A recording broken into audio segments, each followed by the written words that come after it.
Where was I? I had asked you if there were any particular problems or anything that. No, none of any. No, we had no problems of any consequence. Um, do you mean in my position or in that?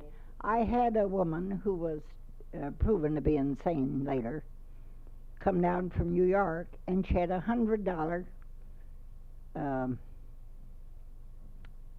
e-bond, which you know cost $75, and she was beautifully dressed, a nice looking woman, furs on and everything, and she told the guards and the people she was a personal friend of mine. I had never seen her before, and they let her in my room, and she came in and she said, "I have $100 bond, government bond, and I'm on the $100 for it."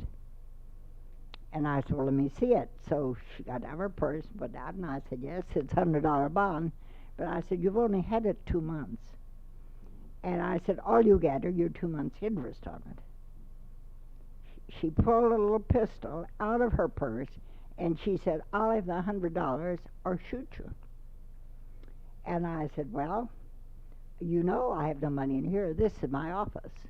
There's no money in this at all." I said, "If you ought to shoot me, that's what you'll have to do, because I have no money. There's no money in here. I'll have to send for it." And she said, "Well, don't you call the police." I said, "I'll call my boy at the door." I called my boy at the door, stepped on a button under my desk, and called to the boy at the door. And when he came in, whether he'd been listening or not, I do not know. But we had awfully good service there, awfully good boys, and they were on their toes. And when he came in, he grabbed her around the arms from behind. When he came in the room, he grabbed her. And they took her away and took her back to New York, and I later heard that she was put in an institution. But it was a frightening experience. But we wouldn't think of the assistant treasurer being a really dangerous position. Well, you never know.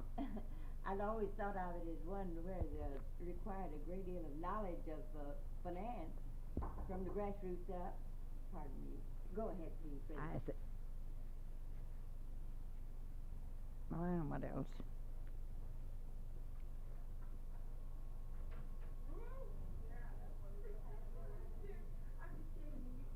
Tell her to come on in.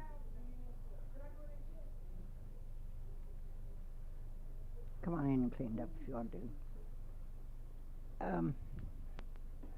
Was invited to the White House, and one of my last visits to the White House by Mrs. Truman was when I had been sent to South America to the inauguration of Getulio Vargas, going back a little bit.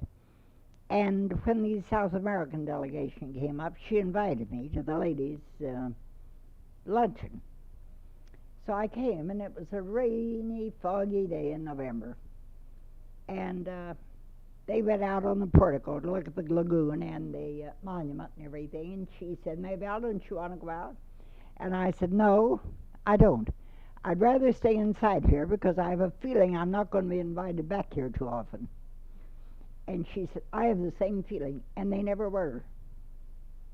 They were never invited back. Of course, I don't know. This is a mystery to me. But they were never invited back. But of course, I never was invited back either. But I didn't. That was nothing unusual. I didn't expect that. But the Trumans were never invited back. Very strange. One president usually follows by inviting his former president back, but they never were. President Truman felt a little bit bitter about this, I think, simply because he said, "Well, I made him commander-in-chief." Yes, he did. And he did.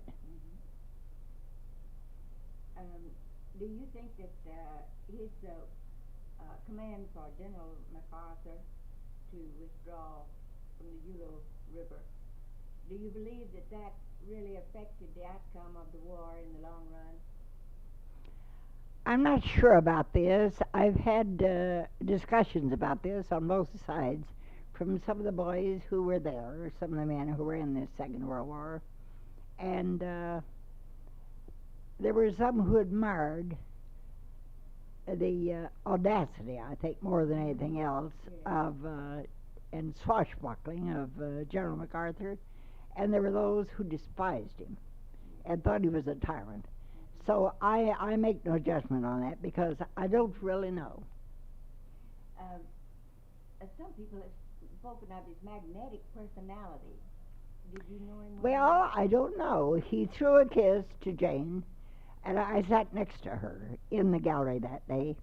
And this woman from New York who took Miss Truman's place reached over and she said, "Did you get part of that?" And I said, "Indeed I did." we laughed about it, but of course it was to his wife. He was dramatic to a degree. Very. Whether his personality spilled over or not, I couldn't tell you this, but he was very dramatic. He was so good with words. Very, like a magician. very. And Wonderful. That had much of I feel that had a great deal of expression even in his management of the troops and his putting over ideas with the. I don't think he had much. I don't think he had much close contact with the troops. As I understand it, he issued orders and then they were carried out. Right. He had the troops didn't like him because now he wasn't the general. Eisenhower was. Eisenhower was beloved by his troops, but as far as I can figure out, MacArthur was not. In fact, the matter is, he wasn't known by the troops. I don't say he was disliked by them, but he wasn't known by them because he kept way off here in left field and issued his orders to the upper echelon, which in turn put it on down through the troops. So I couldn't tell you this. I have often wondered, you read it. He was a striking-looking man.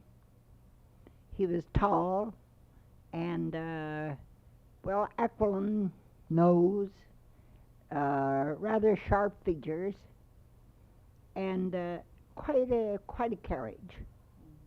Quite a carriage. He was, he was what you might call princely in appearance. Yes.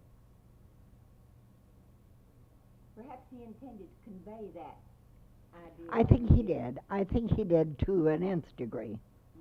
I think he carried it too far for the democratic feeling of Americans. Americans are not really keyed to that. You know what I mean? Right. That just isn't our image somehow. No. Of our leaders. No, it isn't. There's more camaraderie in this country than there is in a principality or a kingdom.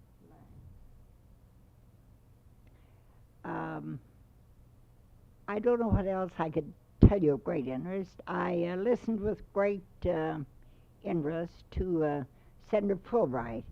He was in full bloom then and was having many, as you know, of his very wonderful arguments in the Senate. And I used to enjoy hearing him debate because he was magnificent at it. He's always done that then. He's always done it. But then he was young and he was full of fire and he was magnificent at it. And our own Carl Albert was just starting. Yes. Was just a junior at that time, but was being highly respected and was coming along all right, as you can see he has done. And of course I belong to the Oklahoma delegation up there. Every state has its own delegation in Washington, and you, if you are at all interested, you belong to your state organization, which we did. Tom Steed belonged to it. Harrington Wimberly was president of it when I was there. I guess you know him. Yes. And it was a lovely affair. We enjoyed it always. And they had many lovely affairs, dances, dinners, and parties of various kinds. How were the Oklahomans regarded? I think very well. Um, A few men like remarka- Carl Albert and remarkably so, because we had some very strong men up there, and back of all that, um, Truman was a Westerner. You know, in a way, he's a Midwestern, he was. and I think they were quite highly regarded. Quite highly. I have felt sometimes that perhaps the Oklahomans weren't quite given the prestige that we should have in Washington. But I don't know that that's true or not. Now, I was invited, as I'm sure many of the others were, to the ambassadorial parties, you know, like Argentina would have a party, or the Brazilians would have a party, Rio de Janeiro, or somebody would have a party. They always had silk omens. We were always invited. A certain share of us, I wouldn't say all the time, because you couldn't take all of the state's delegations and invite all of them. But we were always invited. Japanese, I went to Japanese, and at that time we didn't know we were going to have any more. that was interesting. Yes, quite. How? Tell us the story as Washington knows it, as Washington knew it, about the outbreak of the war. When the Japanese were there, we thought for peace talks. Yes. Well, that came, as it came to everybody else, more or less as a shock. Did it? And it was considered, we knew before the bomb was dropped it was going to be dropped. Those of us who were close knew it. But not long before. Maybe 24 hours or 2 days Was before. there much opposition? No. It was really, President Truman had tears streaming down his eyes, and he said, I am the president of the Americans. I'm saving, I know it's going to kill women and children, but he said, they are taking our boys. They're killing them. And he said, our women and children back here are suffering. And he said, I am the president of America. I'm not the president of Japan. And he had great compassion in his heart about it, but he thought it was the thing to do, and I think it was. I think the war ended right there. And I think otherwise we'd lost tens of thousands of soldiers had we kept on like this thing has been in the last two wars. We have been reproached some since then in the light of the later years. But at that time, I think that it was approved. At that time, there was nothing else to be done. It was approved. We didn't have then, as we have now, the airplanes. We had airplanes. We didn't have the type we have now to transport troops, to transport munitions, to transport vehicles of war, such as they have now. And I think it was the only outcome of the thing. And I think, well, like today, the Japanese seem to have no enmity toward us. Well, they know that they would have used it if they had had it first. They seem to have no enmity whatsoever towards us. I've talked to a lot of them. I've spent 2 months in the Hawaiian Islands in January and February of this year. And I talked to some of them then, and they had no feeling of resentment. It was kind of a peculiar thing. I hesitated at first to mention it, and then my curiosity got the better of me, and I asked.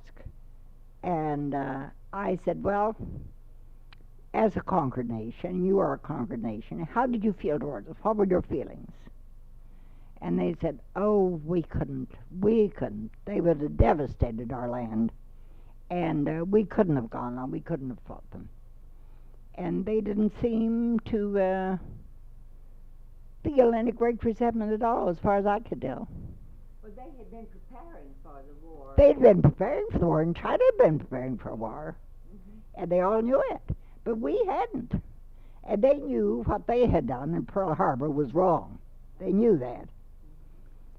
So whether two wrongs make a right or not, I don't know, but this is kind of the way it happened. They sunk our ships in Pearl Harbor, and we dropped the bomb in Japan. That's just exactly what happened. Another thing was the firing of General MacArthur. That created such a furor in certain sections of the country. Well, I think you say a furor, and it did. It gave it gave political writers a wonderful edge to nose in on a lot of things, and I think back of all that, it was a semi-political thing. Uh, Truman was a Democrat, and the Republicans used it as a whip, and because it shouldn't have been done, and all these sort of things.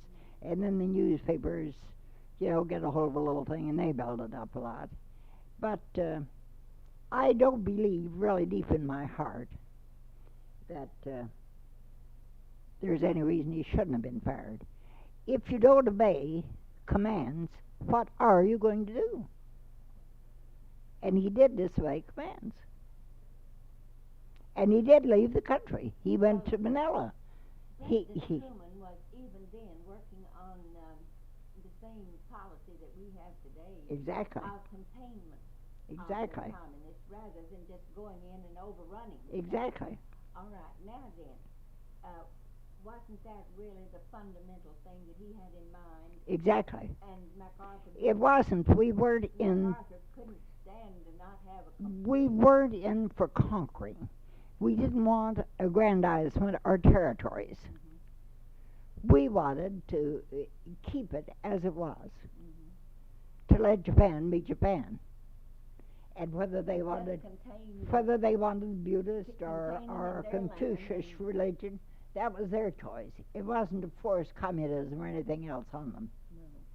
It was to be their choice. And when MacArthur disobeyed this, he fired him, which is about all he could do. Did it come as quite a surprise to General MacArthur? I think a very great surprise. Thought he'd get it. I think a very great surprise because he had done some other things before this, which I'll not mention because that's for history to tell, that had been a little irksome. You know what I mean? A little bit. Little bit out of line. And then when he did this, that was too much. And like the president said, the buck stops here, and it stopped. That's right. Stopped right there. Well, I appreciate so much your discussion with these characters that we brought up. Do you think of any of the other personalities now while you were in Washington that would be interesting for us Oklahomans to review a little bit? Well, I don't think too much about it. I knew, of course, a great many people in Washington, as I'm bound to, and I had traveled all over the United States, practically, with the train, the Truman train, and had met people everywhere. I had a suite in the Mayflower Hotel, and I felt like the Grand Central Station, because I was there in the hotel, and I'll tell you one man, a visiting fisherman who, his name is Nicholson, that has chicken of the sea tuna. When he comes down from Seattle, Washington, he'd make a beeline for me. A man, just a friendly visit. A man down in Kentucky, and he'd bring me tuna. A man down in Kentucky who was a director of Black Label Johnny Walker whiskey would come up, and he'd bring me a case of whiskey. I had many friends, but I also had many bills, believe me. And they all felt they knew me. Yeah. And they all felt, I think, a Western hospitality, maybe. Well, I think your Oklahoma hospitality comes through anyway with your personality, Miss Kennedy. Do you? Yes, and they probably noticed that. Well, at any rate, there were very few evenings that I wasn't out. And another thing I did, I've always loved baseball. I love different sports and different things. Oh, you're I a love sports racehorse. fan then. I love horse racing better than anybody you've ever Of seen. course you love horses coming Oh, from I love them. I love horse races. And at any rate, I bought a box. I had a chance of buying a wonderful box that seated, I believe, 11 people, 8, 10 people, I guess, right at first base. Now, which track was it? This is Washington, Oh, D.C. in In Washington, D.C., in the ballpark. Uh-huh.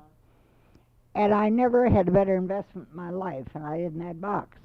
Because when these different men and their wives, and their wives often came with them, would come, if I had nothing else, I would send them to the ball game. I had this wonderful box and sent them to the ball game. I had 2 boys, my grandson and a rancher's son, up there with me, and we were at the game when old Sasho pitched his 21-inning game. At 10 o'clock, I was ready to die. At 1 o'clock, I was up shouting. The game lasted. We went 21 innings. And it was just remarkable. And people just got hysterical before it was over.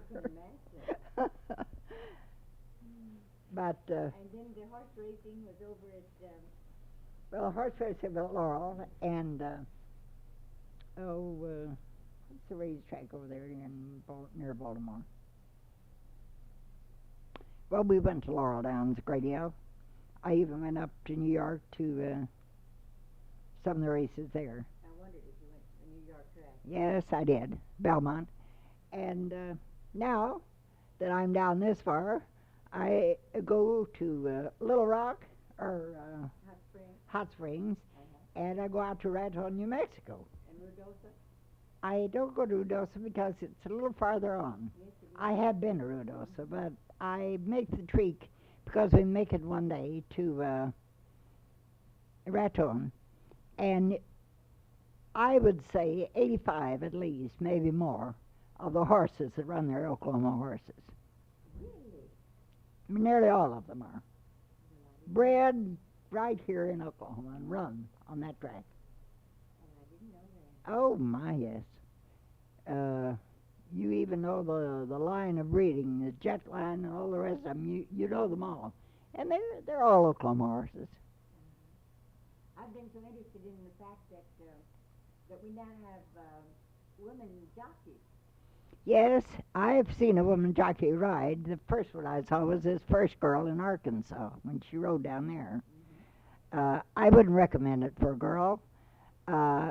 Now, I'm a great horse lover, mind you, and I have ridden a great deal during my life.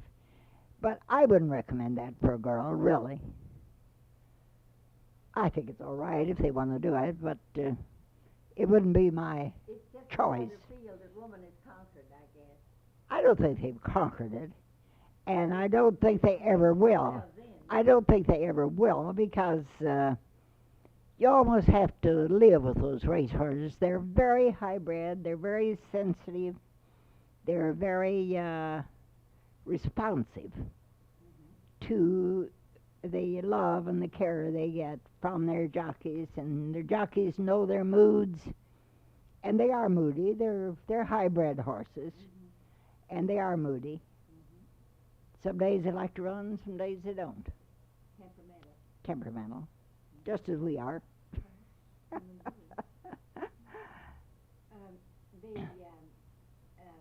found that you were a sports fan. Now then, the family, when you became the assistant Treasure. treasurer, tell me something about the reaction of your family. Well, I think my family were just as amazed as they could be. And I had not talked to them about it when I came home too much at all. They didn't know. And I was coming in from the ranch with an older boy that had been working for us by the name of Luther Smith. And I was bringing him into town, and I heard it on the radio myself. That's the way I heard it first. It was on the radio coming in from the ranch. And they had heard it when I got in the bank.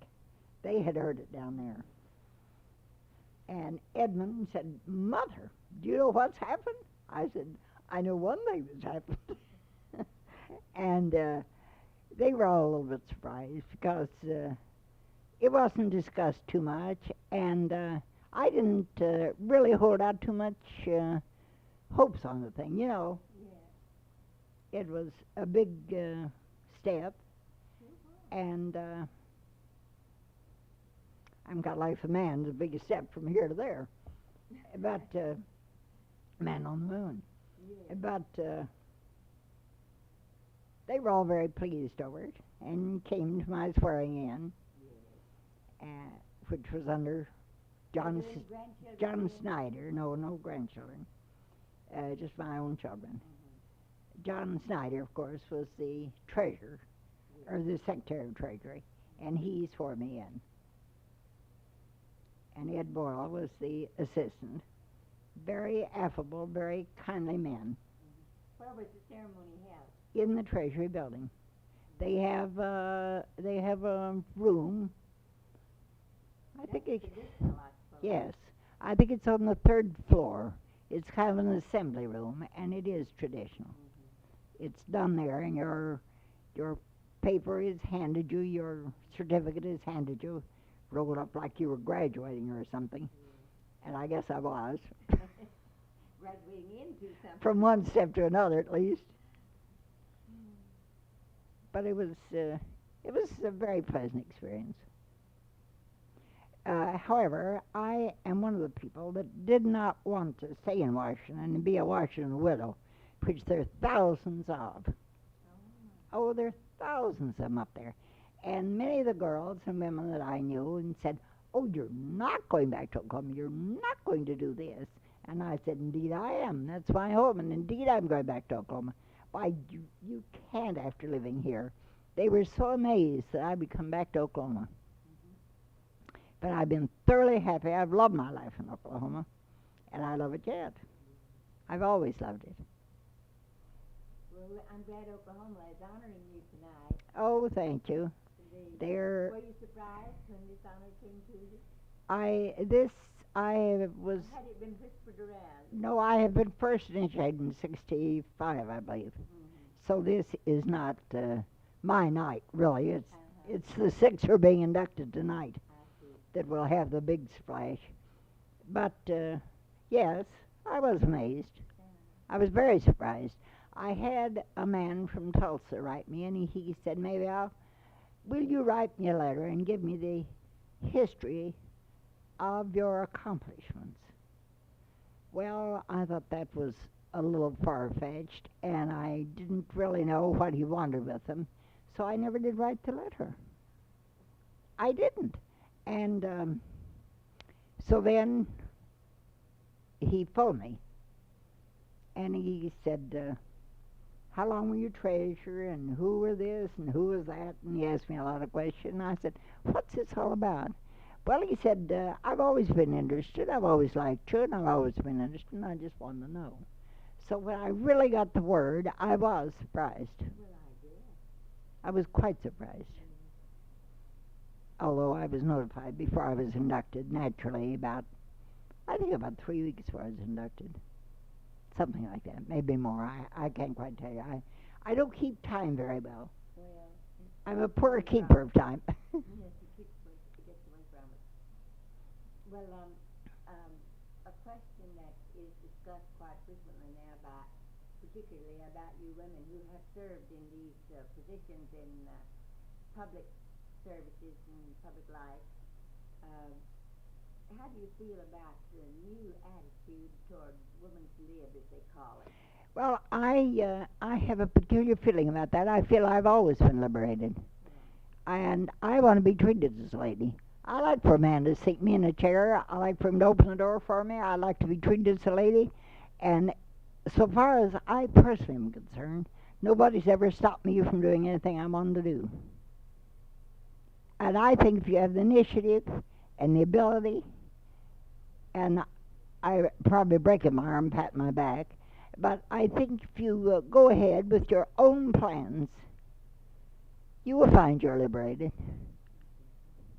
I prefer being a lady, and I want to be treated as such. There's so many now that feel that. I don't believe in these. I don't believe in any of these demonstrations, whether they're women's lib or whether they're college grads or what they are. I think they're very un-American. I don't like them. I think they're communistically inspired, some of them, and some of them are just radicals that we have here, and some of them are nonsensical. Now, that's about the way I'd put it. Some of these college kids get up and do things that are just nuts. I don't say that they're not smart. A little meaning to them. I don't say they're not smart in one way, but they're not using it properly. If they direct that energy toward doing something, and I think it's the same thing with women. If they direct their energy toward doing something, I don't think they'd find they're hampered. No man ever stepped in my way. They helped me. I think you have the right attitude on that. Although the women that seem to feel that they are barred from certain professions and so on, I doubt very much if they're really barred.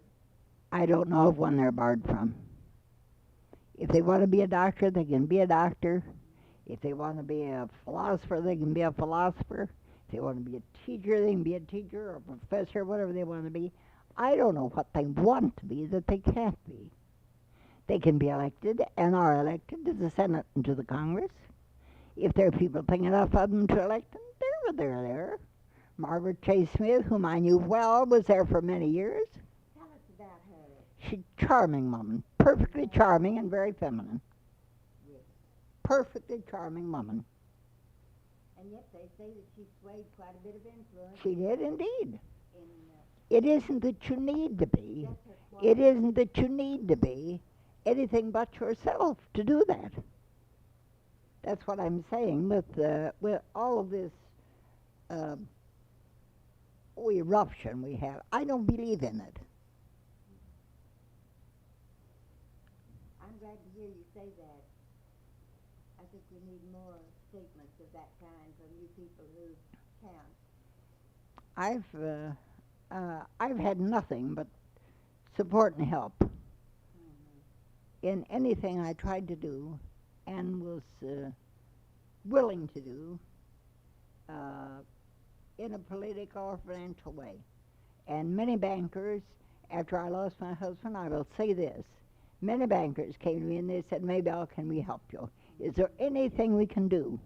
They knew that I was left alone with this and that I had not a day's experience in banking.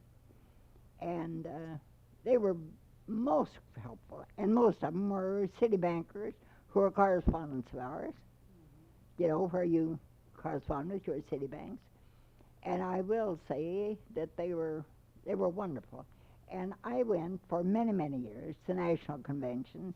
I haven't gone the last 3 years due to the fact that I haven't been quite as well as I should have been, and the fact that now Edmund's going and I don't feel I need to go. I don't try to push myself. I never have. Tell us about your children. Well, I've had 5 children. I had 4 daughters and 1 son. I lost my oldest daughter about 5 years ago. But the other 4 are married. 2 of them live in Pawhuska. 3 of them are now in Pawhuska, and 1 lives in Palm Beach, Florida. So that's about the extent of that. And any grandchildren? Oh, yes, I have 12 grandchildren. A round dozen. How nice. It's nice indeed.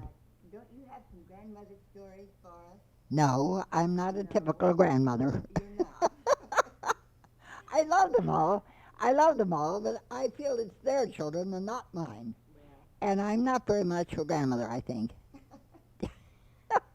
This may sound very rude and crude, but I don't mean it to sound that way. I love them dearly. But, no, I don't know much about them. They all call me Mimi, And they feel very near me, I think, because these two boys that are single still and are about, well, one's 30 something and the other is almost 40, my oldest one.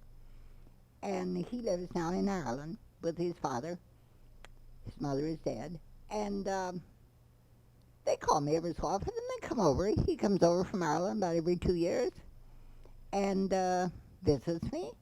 And the one, just the other boy, he lives in Denver, and he calls me, oh, I'd say once a month. And they all call me Mimi, and they are very close to me and very dear to me. But so far as cuddling them and doing that sort of thing, because they're past that anyway, I don't do it. Well, you've had a very busy life anyway. Well, I've had a busy life. I'm not too busy for them. And anytime they come, they know they're welcome. And that I always want them to feel that my home is their home. You would call your family then really a close-knit Very family. close family. Very close family, all the way around. Very close-knit. And like when Marshall called me the other day, and he didn't know what he was going to do for Christmas, and I said, Marshall, nothing could make me happier than to have you, and I hope you're with us. And he said, well, maybe I can come. He just, I think, was a little lonesome, a little homesick, and felt that he might like coming. Darling boy. Darling boy. Have they chosen their professions yet? Any of them? Do they know? Yes, some are lawyers, and some are one's with the telephone company in Fort Worth. One is with General Electric out of Schenectady, New York, or Albany. I don't know whichever one. And some of them have just graduated from college and haven't really gone into careers. Haven't really gone into their own profession, no. They're sort of looking here, there, and the other place to see if they're going to.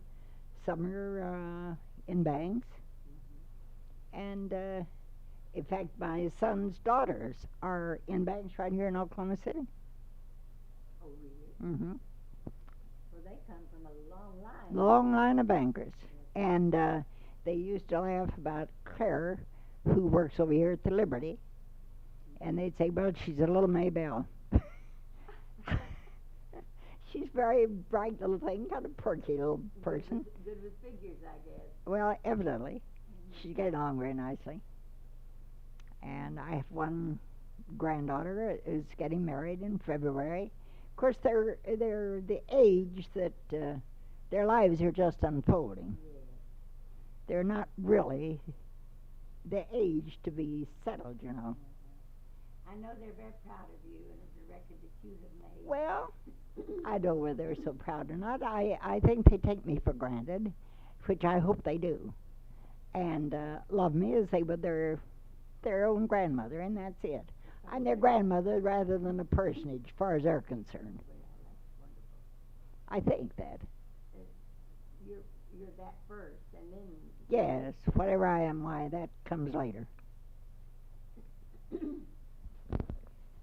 This is Mary B. Roberts speaking, and I'm going to ask Mrs. Kennedy if she will give us something of the honors and credits that she has amassed, other than the ones that we have perhaps mentioned on this tape.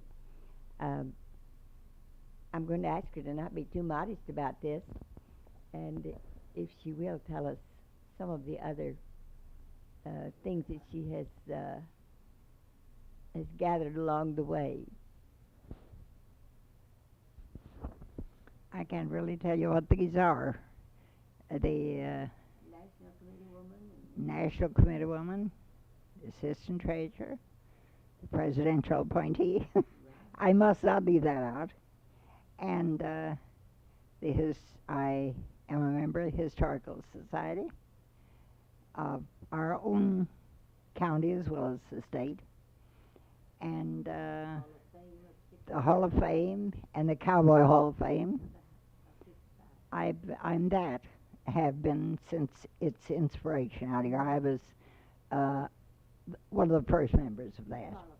I was there when that ground was broken, yes.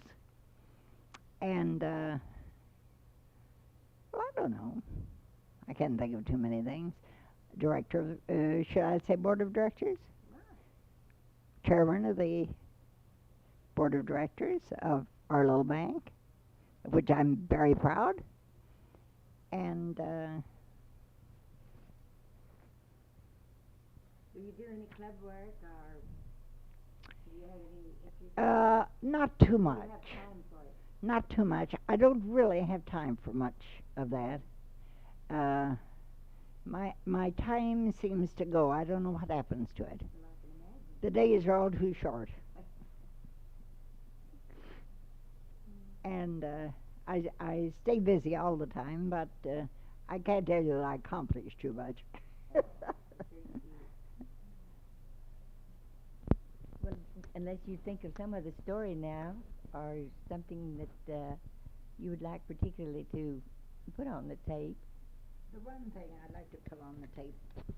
The one thing I'd like to put on the tape was that we both, my husband and I, believed in education to an extreme degree, and every child had his chance and opportunity, and did go to both the good schools, both East and to college, and graduated.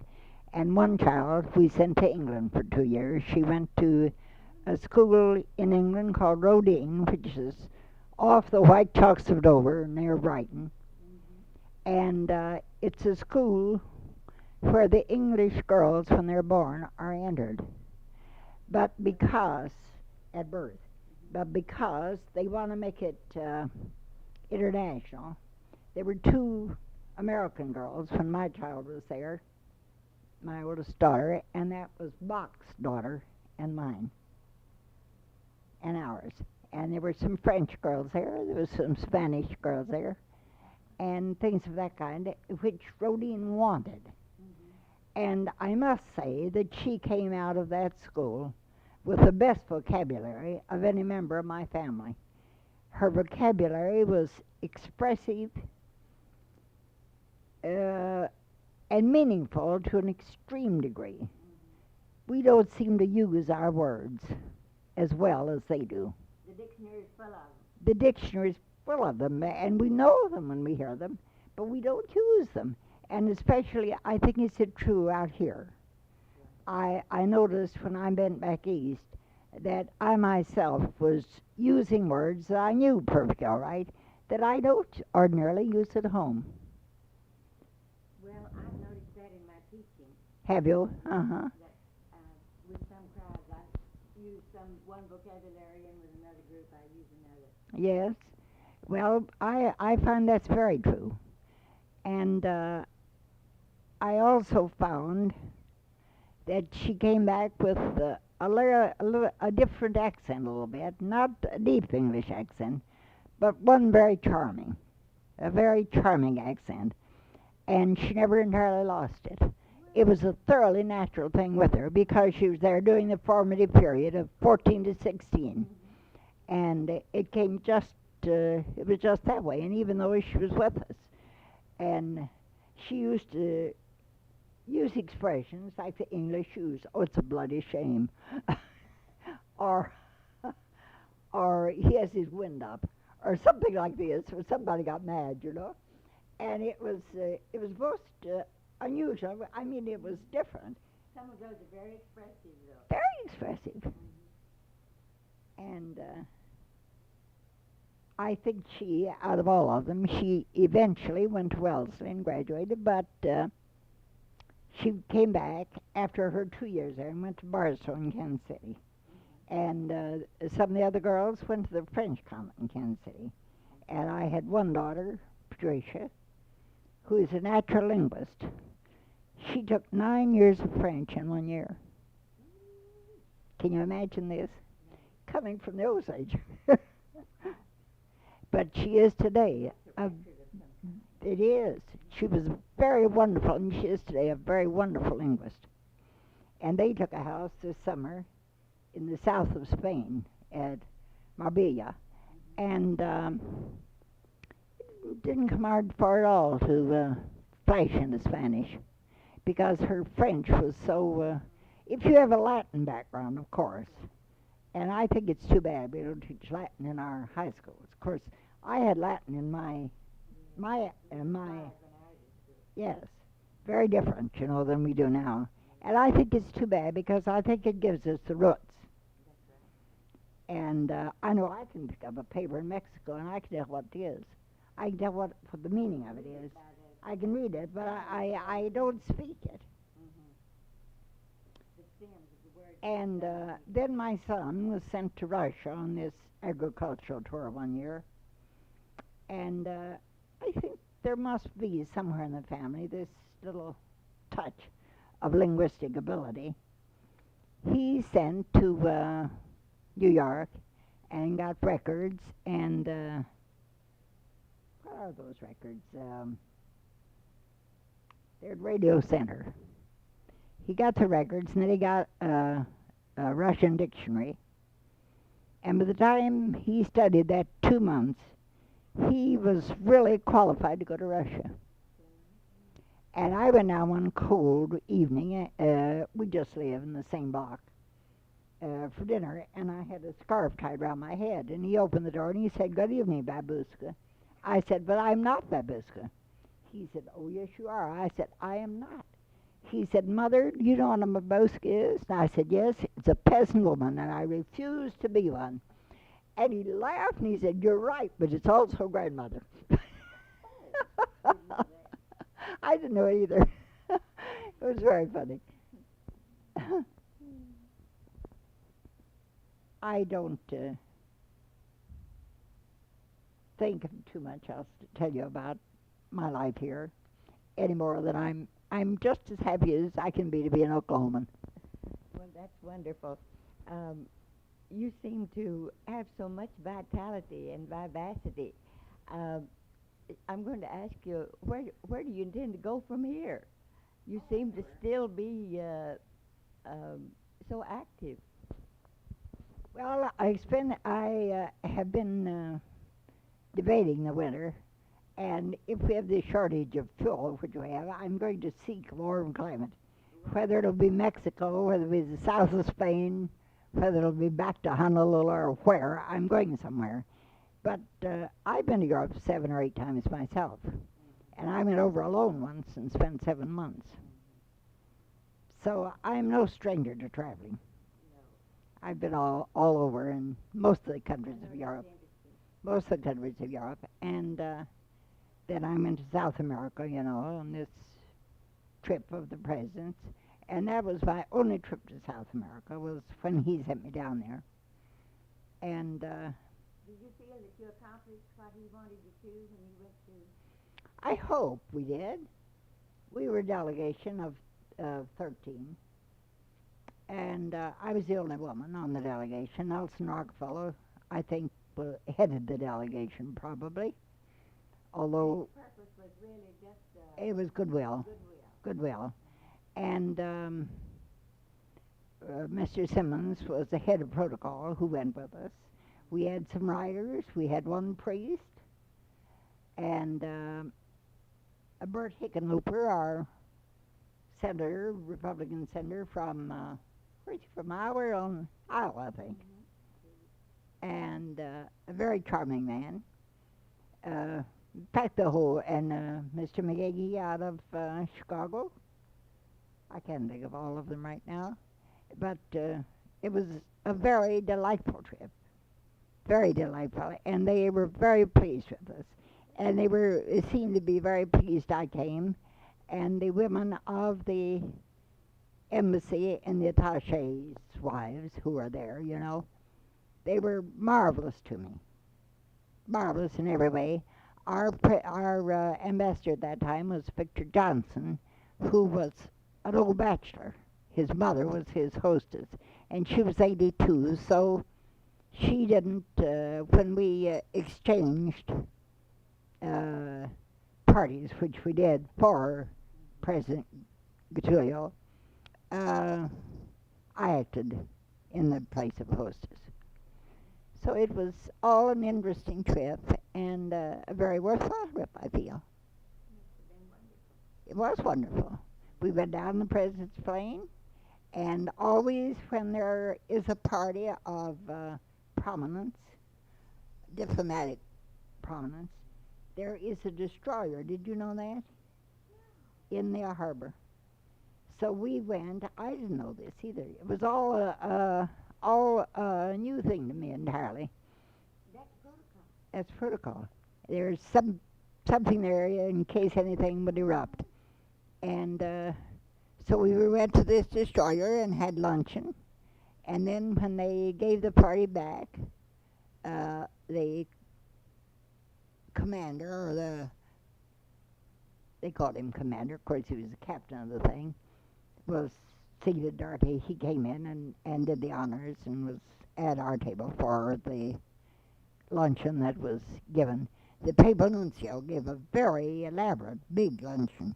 And I sat between our ambassador and the Cuban ambassador, who was a great big Cuban. Most Cubans are too big, but he was huge. I had on quite an elaborate dress, and it had no top. And they had sent me orchids, so I put the orchids on up here on my shoulder with adhesive tape. And this alarmed him no end. He couldn't imagine how I had those orchids on. And he said, so our ambassador leaned over and he said, "Would you believe this little lady is a cattle woman?" Of course, they raise cattle down there too, you know. And he said, "No, I would not believe that at all. She don't look like a cowman to me." And I said, "Well, I have news for you. I don't wear this outfit when I ride the line." You're riding fences. Oh, we had more fun out of it because he was very fascinated about these orchids. He couldn't figure quite out how I got those on there. It's a very simple matter, but he couldn't figure it out.